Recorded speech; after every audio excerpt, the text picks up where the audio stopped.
Hi friends, welcome back to our YouTube channel. ಇವತ್ತಿನ ವಿಷಯ ಏನಪ್ಪ ಅಂದರೆ, ನನಗೆ ತುಂಬ ಜನ ಕಮೆಂಟ್ ಮಾಡಿ ಮತ್ತು ಪರ್ಸ್ನಲಾಗಿ ಮೆಸೇಜ್ ಮಾಡಿ ಕೇಳಿದ್ದೇನಪ್ಪ ಅಂದರೆ, B M T C exam ಹತ್ರ ಬಂದಿದೆ. ಏನು ಓದಬೇಕು, ಸಿಲಬಸ್ ಏನು ಓದಬೇಕು ಅಂತ ತುಂಬ ಜನ ಕೇಳಿದ್ರು. ಅಂಥವ್ರಿಗೆ ಈ ವಿಡಿಯೋ ಮಾಡ್ತಾಯಿದ್ದೀನಿ. ಹೆಲ್ಪ್ ಆಗ್ಬೋದು ಅಂತ. ಯಾರ್ಯಾರೆಲ್ಲ ನೀವು ಆಲ್ರೆಡಿ ಓದಿದ್ದೀರಾ, ನಿಮಗೆ ಈ ವಿಡಿಯೋ ಯೂಸ್ ಆಗಲ್ಲ. ಯಾರ್ಯಾರೆಲ್ಲ ಹೊಸ್ದಾಗಿ ಸ್ಟಾರ್ಟ್ ಮಾಡ್ತಾ ಇದ್ದೀರಾ, ಅಂದರೆ ನನಗೇನು ಗೊತ್ತೇ ಇಲ್ಲ, ಫಸ್ಟ್ ಟೈಮ್ ಅಪ್ಲಿಕೇಶನ್ ಹಾಕಿದ್ದೀನಿ, ನಾನು ಜಾಬು ಕ್ಲಿಯರ್ ಮಾಡ್ಬೋದಾ, ಅಂಥವ್ರಿಗೆ ಈ ವಿಡಿಯೋ ಮತ್ತು ನಿಮ್ಮ ಡೌಟ್ ಈ ವಿಡಿಯೋದಲ್ಲಿ ಕ್ಲಿಯರ್ ಆಗುತ್ತೆ. ವಿಡಿಯೋನ ಸ್ಕಿಪ್ ಮಾಡದೆ ಕೊನೆ ತನಕ ನೋಡಿ. ಫಸ್ಟ್ ಆಫ್ ಆಲ್ ಹೇಳೋದಾದರೆ, ಬಿ ಎಮ್ ಟಿ ಸಿ ಎಕ್ಸಾಮ್ಗೆ 2 ಪೇಪರ್ ಇದೆ. ಒಂದು ಜಿ ಕೆ ಪೇಪರು ಮತ್ತು ಇನ್ನೊಂದು ಕಮ್ಯುನಿಕೇಷನು. ಆಯಿತಾ? ಕಮ್ಯುನಿಕೇಷನ್ ಪೇಪರಲ್ಲಿ ಕನ್ನಡ 35, ಇಂಗ್ಲೀಷ್ 35 ಮತ್ತು ಕಂಪ್ಯೂಟರ್ 35 ಅಂತ ಇದೆ. ಅದು ಬೇಕಂದರೆ ಇನ್ನೊಂದು ವಿಡಿಯೋದಲ್ಲಿ ಮಾಡ್ತೀನಿ. ಇವತ್ತೇನಿದ್ರು ಜಿ ಕೆ ಪೇಪರ್ ಮೇಲೆ ಕಾನ್ಸಂಟ್ರೇಟ್ ಮಾಡೋಣ. ಜಿ ಕೆ ಪೇಪರಲ್ಲಿ 100 ಕ್ವಶನ್ನು 100 ಮಾರ್ಕ್ಸ್ ಇರುತ್ತೆ.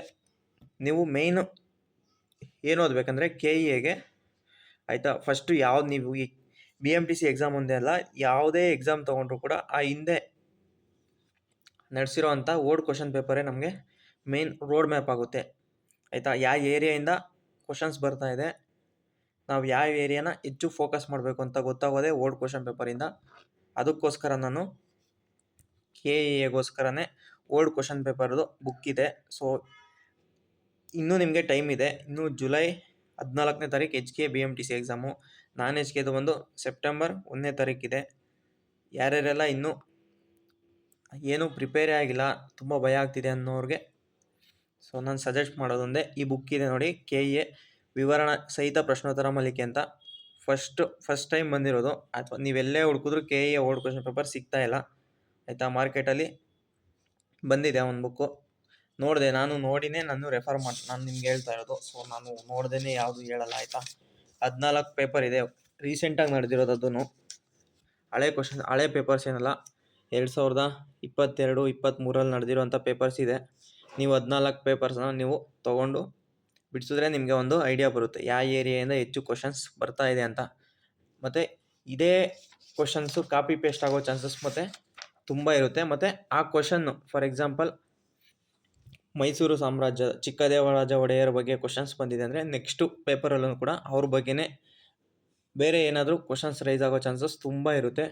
ಅದಕ್ಕೋಸ್ಕರ ಓಲ್ಡ್ ಕ್ವಶನ್ ಪೇಪರ್ ತುಂಬ ಇಂಪಾರ್ಟೆಂಟ್ ಆಗುತ್ತೆ ಅಂತ ಹೇಳ್ತಾ ಇರೋದು.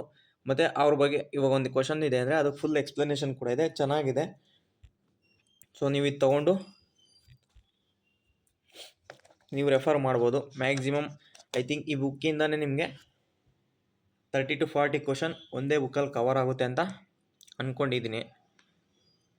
ಒಂದು ಬುಕ್ಕಲ್ಲೇ ನಿಮಗೆ 40 ಕ್ವಶನ್ ಬರುತ್ತೆ ಅಂದರೆ ಯಾಕೆ ಓದಬಾರ್ದು? ಆಯಿತಾ? ಈ ಬುಕ್ ನೀವು ಮನಸ್ಸು ಮಾಡಿದ್ರೆ 2 ದಿನದಲ್ಲಿ ಮುಗಿಸ್ಬೋದು. 2 ದಿನದಲ್ಲಿ ಮುಗಿಸ್ಬೋದು. ಆಮೇಲೆ ರಿವಿಷನ್ ಅಂದರೂ ಕೂಡ ಇನ್ನೂ ಒಂದೊಂದು ದಿನ ರಿವಿಷನ್ ಮಾಡಿದ್ರು ಕೂಡ 4-5 ದಿನದಲ್ಲಿ ಬುಕ್ಕು ಕಂಪ್ಲೀಟ್ ಆಗುತ್ತೆ. ನಿಮಗೆ ಒಂದು ಐಡಿಯಾ ಸಿಗುತ್ತೆ, ಕ್ಲಿಯರ್ ಪಿಕ್ಚರ್ ಸಿಗುತ್ತೆ ಆ ಎಕ್ಸಾಮ್ ಬಗ್ಗೆ.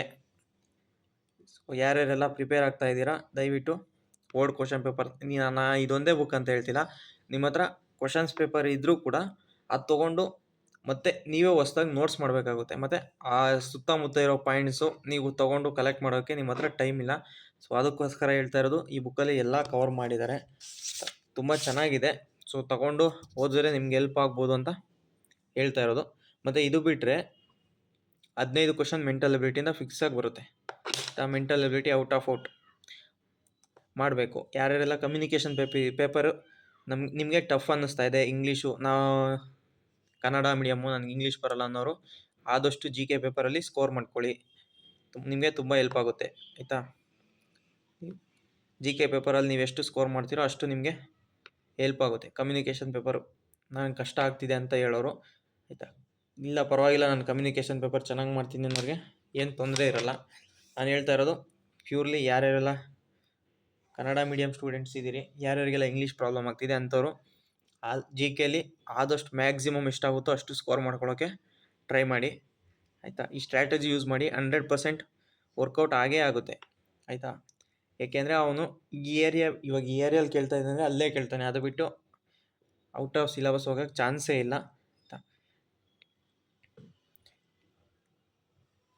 ಸೊ ಇದಾಗಿತ್ತು ಫ್ರೆಂಡ್ಸ್ ಇವತ್ತಿನ ವಿಡಿಯೋ. ಇನ್ನೂ ಏನಾದರೂ ಡೌಟ್ ಇದ್ದರೆ ಕಮೆಂಟ್ ಮಾಡಿ. ಇದೇನು ಜಾಸ್ತಿ ಪೇಜಸ್ ಇಲ್ಲ, 250 ಪೇಜಸ್ ಇದೆ ಅಷ್ಟೇ, ಆರಾಮಾಗಿ ಓದ್ಬೋದು. 14 ಕ್ವಶನ್ ಪೇಪರ್ ಅಂದರೆ ನಿಮಗೆ ಒಂದೊಂದು ಕ್ವಶನ್ ಪೇಪರಲ್ಲಿ 100 ಕ್ವಶನ್ ಅಂದರು 1400 ಕ್ವಶನ್ ಆಯಿತು ಆಯಿತಾ. ಒಂದೊಂದು ಕ್ವಶನ್ಗೆ 10 ಪಾಯಿಂಟ್ ಎಕ್ಸ್ಟ್ರಾ ಅಂದರು ನಿಮಗೆ ಎಷ್ಟಾಯಿತು, ಆಲ್ಮೋಸ್ಟ್ ನಿಮಗೆ 15,000 ಪಾಯಿಂಟ್ಸ್ ಒಂದು ಬುಕ್ಕಲ್ಲಿ ಸಿಗ್ತಾ ಇದೆ ಆಯಿತಾ. 15,000 ಪಾಯಿಂಟ್ಸಲ್ಲಿ ನಿಮಗೆ 30ರಿಂದ 40 ಕ್ವಶನ್ ಕನ್ಫರ್ಮಾಗಿ ಬಂದೇ ಬರುತ್ತೆ, ಯಾವುದೇ ರೀತಿ ಡೌಟ್ ಇಲ್ಲ. ಮತ್ತು ಕರೆಂಟ್ ಅಫೇರ್ಸ್ನ ಫೋಕಸ್ ಮಾಡ್ತಾರೆ, ಎಸ್ಪೆಷಲಿ KA ಸ್ಪೋರ್ಟ್ಸ್ ಬಗ್ಗೆ ಆಯಿತಾ. ಆ ಸ್ಪೋರ್ಟ್ಸ್ನ ನೀವು ಕೇಳೇ ಇರಲ್ಲ, ಇದಾಗಿತ್ತಾ ಅಂತ ನಿಮ್ಗೆ ಗೊತ್ತೇ ಇರಲ್ಲ, ಆ ಥರ ಸ್ಪೋರ್ಟ್ಸ್ಗಳ್ನ ಜಾಸ್ತಿ ಫೋಕಸ್ ಮಾಡ್ತಾರೆ. ಮತ್ತು ಒಲಿಂಪಿಕ್ಸ್ ಬಗ್ಗೆ ಕ್ವಶನ್ಸ್ ಬರೋ ಚಾನ್ಸಸ್ ತುಂಬ ಇದೆ. ಮತ್ತು T20 ವರ್ಲ್ಡ್ ಕಪ್ ಬಗ್ಗೆನೂ ಬರೋ ಚಾನ್ಸಸ್ ಇದೆ, ನೋಡ್ಕೊಳ್ಳಿ. ಸ್ಪೋರ್ಟ್ಸ್ ಬಗ್ಗೆ ಮಿನಿಮಮ್ 5 to 8 ಕ್ವಶನ್ಸ್ ಬರೋ ಚಾನ್ಸಸ್ ಇದು ಎಲ್ಲ ಪೇಪರಲ್ಲೂ ಬಂದಿದೆ. ಮೆಂಟಲ್ ಎಬಿಲಿಟಿ 15 ಹೇಳಿದ್ನಲ್ಲ, ಔಟ್ ಮಾಡಿ. ಮತ್ತು ಕರ್ನಾಟಕ ಹಿಸ್ಟ್ರಿ ಮೇಯ್ನ್ ಫೋಕಸ್ ಮಾಡೋದು ಅವರು ಕರ್ನಾಟಕ ಹಿಸ್ಟ್ರಿ, ಕರ್ನಾಟಕ ಜಿಯೋಗ್ರಫಿ, ಕರ್ನಾಟಕ ಬಗ್ಗೆನೇ ಜಾಸ್ತಿ ಫೋಕಸ್ ಮಾಡ್ತಾರೆ. ಹಂಗಂತೇಳಿ ಇಂಡಿಯಾ ಓದಬಾರ್ದಂತ ಏನಿಲ್ಲ, ಸೊ ಓದಿ. ಬಟ್ ಟೈಮ್ ಇಲ್ವಲ್ಲ, ಕಡಿಮೆ ಇದೆ. ಆದಷ್ಟು ಕಡಿಮೆ ಏರಿಯಾದಲ್ಲಿ ಜಾಸ್ತಿ ಸ್ಕೋರ್ ಮಾಡೋ ಥರ ಟ್ರಿಕ್ಸ್ ಹೇಳ್ತಾ ಇರೋದು. ನೀವು ಆಲ್ರೆಡಿ ಎಲ್ಲ ಸಿಲೆಬಸ್ ಮುಗಿಸಿದ್ದೀರಾ ಅಂದರೆ ನಿಮಗೆ ಯಾವುದೇ ರೀತಿ ತೊಂದರೆ ಇಲ್ಲ. ಹೊಸ್ದಾಗಿ ಸ್ಟಾರ್ಟ್ ಮಾಡಿರೋರಿಗೆ ಈ ವಿಡಿಯೋ ಹೆಲ್ಪ್ ಆಗುತ್ತೆ. ಸೊ ಯಾರ್ಯಾರೆಲ್ಲ ನಿಮ್ಮ ಸ್ನೇಹಿತರು ಇದೇ ಜುಲೈ 14 ಮತ್ತು ಸೆಪ್ಟೆಂಬರ್ 1ನೇ ತಾರೀಕು ಎಕ್ಸಾಮ್ ಬರೀತಾ ಇದ್ದಾರೆ, ಸೊ ಅವ್ರಿಗೆ ಈ ವಿಡಿಯೋನ ಶೇರ್ ಮಾಡಿ, ಹೆಲ್ಪ್ ಆಗ್ಬೋದು ಅಂತ ಅಷ್ಟೇ ಫ್ರೆಂಡ್ಸ್. ಇದಾಗಿತ್ತು ಇವತ್ತಿನ video. Thank you for watching.